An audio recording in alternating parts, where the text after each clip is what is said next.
நம்முடைய கர்த்தரும் இரட்சரும் ஆகிய இயேசு கிறிஸ்துவின் கிருபை உங்களோடு கூட என்றென்றும் தங்கியிருப்பதாக. நம்ம எல்லாரும் சேர்ந்து ஒரு பாட்டு பாடலாமா? உன்னை காக்கிறவர் உறங்க. உன்னை காக்கிறவர் உறங்கா, உந்தன் காலத்தில் ஆட விட்டா, கவலைகள் தீர்ப்பார், கண்ணீர் துடைப்பார், கடைசி மட்டும் கைவிடாதிருப்பார். கவலைகள் தீர்ப்பார், கண்ணீர் துடைப்பார், கடைசி மட்டும் கைவிடாதிருப்பார். உன்னை காக்கிறவர் உறங்கா. சிங்கக்குட்டிகள் தாழ்ச்சி அடைந்து பட்டினியாகவும் இருக்கும், கர்த்தரை தேடுவோர்க்கு குறையில்லை என்ற நெஞ்சே நீ கலங்கிடாதே. உன்னை காக்கிறவர் உறங்கா, உந்தன் காலத்தில் ஆட விட்டா,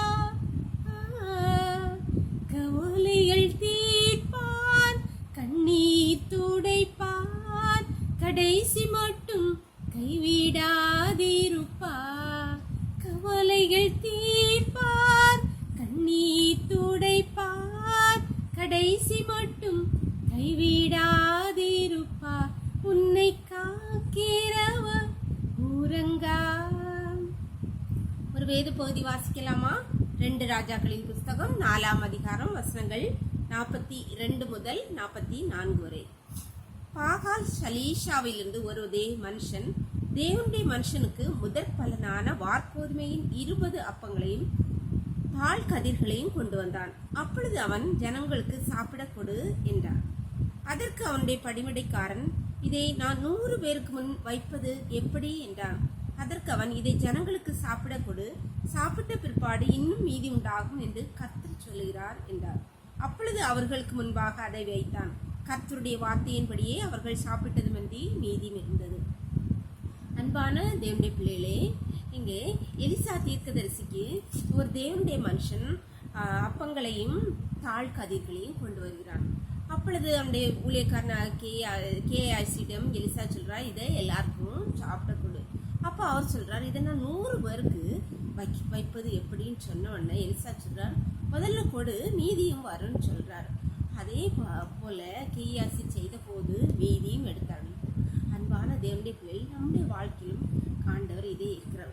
நம்மள்கிட்ட இருக்கிறது அது எதுவாக கூட இருக்கலாம். நம்ம மற்றவங்களுக்கு கொடுக்கும்போது அன்போ பாசமோ இல்லை ஒரு அனுசரியான வார்த்தைகளோ ஆறுதலோ இல்லை பொருள் உதவியோ பண உதவியோ ஆலோசனைகளோ பற்பல தேவைகள் பற்பல மனிதர்களுக்கு தேவைப்படும். அப்படிப்பட்ட ஜெப உதவி, இப்படிப்பட்ட தேவைகளை நம்மால் இயன்றதை மற்றவர்களுக்கு செய்யும்போது தேவன் நமக்கு இருக்கிற அதை ஆசீர்வதித்து மீதியும் உண்டாக செய்வார், நம்மை ஆசீர்வதிப்பார். நம்ம முதல்ல நம்மள்கிட்ட இருக்கிறத கடவுளுக்கு கொடுக்கறதுக்கு நம்ம முற்படும் போது கர்த்தர் நம்மை ஆசீர்வதித்து மீதி உண்டாக பண்ணுவார். ஜெபம் பண்ணலாமா? எங்களை நேசிக்கிறீங்களா அன்பின் பரலோகத்தின் தகப்பனே, இந்த அருமையான இரவலைக்காக நன்றியப்பா. நன்றியோடுமை துதிக்கிறோம் கர்த்தாவே, ஸ்தோத்திரிக்கிறோமப்பா. நாளை கூட எங்களை ஆயுளோடு கூடி தண்ணி நன்றியப்பா. நாளை காலை முதல் எம்மட்டுமா உடைய தயவுள்ள கரம், உடைய கிருபை எங்கள் ஒவ்வொருடையும் கூட இருந்தபடியால் நன்றியப்பா. இந்த நாளிலும் கூட அடியாளோடு இணைந்திருக்கிற ஒவ்வொரு பிள்ளைகளும் உடைய கரத்தில் தெரிகிறவப்பா. தங்கள் இயன்றதை மற்றவர்களுக்கு கொடுக்கும்போது கர்த்தர் அவர்களுக்கு அதிகமாகும், அதற்கு சரியாகும், அதற்கு அதிகமாக நீர் அருளி செய்கிறபடியா நன்றி தகப்பன். நன்றி தகப்பனே. ஒவ்வொரு பிள்ளைகளும் தங்களால் இயன்றதை கர்த்தாவே அப்பா மற்றவர்களுக்கு கொடுக்க உன்னுடைய கிருபை அவர்களுக்கு கிடைக்கும்படியா ஜெபிக்கிறோம். உன்னுடைய ஆசீர்வாதத்தை பெற்றுக்கொள்ள கர்த்தர் இரக்கம் பாராட்டுவீர்கள். உன்னுடைய கருத்தில் ஒவ்வொரு பிள்ளைகளையும் தாழ்த்தி தருகிறோம். இந்த இரவுக்களை மூடி மறைச்சுக்கோங்க. சகல துதியும் கனமும் வல்லமையும் பலன் ஞானமும் எங்கள் தேவாதி தேவன் ஒருவருக்கே செலுத்துகிறோம். இயேசுவின் மூல ஜெபங்கள் நல்ல தந்தையே, ஆமென். God bless you. கர்த்தர் உங்களை ஆசீர்வதிப்பாராக.